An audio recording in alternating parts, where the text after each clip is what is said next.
فاطمہ زہرا اسلام academy کے ناظرین، السلام علیکم ورحمۃ اللہ وبرکاتہ۔ آج کی ویڈیو کا موضوع ہے اسلامک آنسر کویسچن۔ چینل پر نئے ہیں تو برائے مہربانی چینل کو سبسکرائب کریں، بیل آئیکن کا بٹن دبا دیں تاکہ آنے والی تمام اچھی ویڈیوز آپ تک پہنچتی رہیں۔ شکریہ۔ بسم اللہ الرحمن الرحیم۔ اسلامی سوال و جواب: کیا مسافر پر قربانی واجب ہے؟ جواب: نہیں، مسافر پر قربانی واجب نہیں ہے۔ سوال ہے: قربانی کا جانور دن کو ذبح کرنا افضل ہے یا رات کو؟ جواب ہے: دن کو ذبح کرنا بہتر ہے۔ سوال ہے: کیا قربانی صرف اپنی طرف سے کرنا واجب ہے یا اولاد کی طرف سے بھی؟ جواب ہے: نہیں، صرف اپنی طرف سے کر سکتے ہیں۔ سوال ہے: اگر قربانی کے لیے ایک جانور خریدا اور قربانی سے پہلے نیت بدل گئی تو کوئی اور جانور ذبح کر دیں تو کوئی حرج تو نہیں ہے؟ جواب ہے: نہیں، کوئی حرج نہیں، بشرط کہ وہ جانور بھی اسی قیمت کا ہو۔ سوال ہے: اگر ذبیحہ کو زور سے گرایا ذبح کرنے کے لیے اور جانور کی ٹانگ ٹوٹ گئی تو کیا قربانی ہو جائے گی؟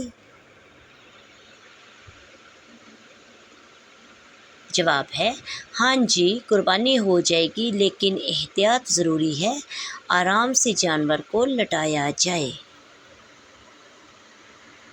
سوال ہے: قربانی کے جانور کی عمر کتنی ہو تو قربانی جائز ہے؟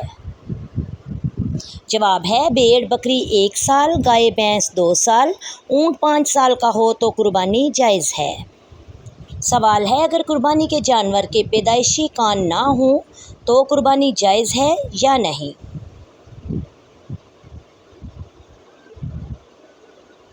جواب ہے: ایسی قربانی ناجائز ہے۔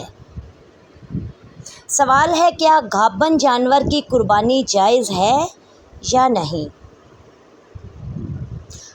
جواب ہے: ہاں جی، جائز ہے، بشرط کہ بچہ زندہ نکلے اور اسے بھی ذبح کر دیا جائے۔ سوال ہے: اگر کسی نے قربانی کی نذر مانی کہ میرا کام ہو گیا تو قربانی دوں گا، اس کے بارے میں کیا حکم ہے؟ جواب ہے: کام ہو گیا تو قربانی واجب ہے، اس کا سارا گوشت غریب فقراء کو بانٹ دے، خود نہیں کھا سکتا۔ سب سے اہم مسئلہ: کسی نے مرتے وقت وصیت کی کہ میرے مال سے قربانی کی جائے تو اس قربانی کا سارا گوشت خیرات کرنا ضروری ہے، خود کچھ نہ کھائے۔ اللہ تعالیٰ امت مسلمہ کو قربانی کی روح اور حقیقت سمجھنے اور اس پر عمل کرنے کی توفیق عطا فرمائے اور ہماری یہ ظاہری قربانی حقیقی قربانی کے لیے پیش خیمہ ہو۔ ہم اس ظاہری و مادی قربانی کی طرح اللہ کے حکم پر اپنی جان کی قربانی کے لیے بھی ہمیشہ تیار رہے۔ واللہ الموفق والمعین، وصلی اللہ علی خیر خلقہ محمد وآلہ وصحبہ اجمعین۔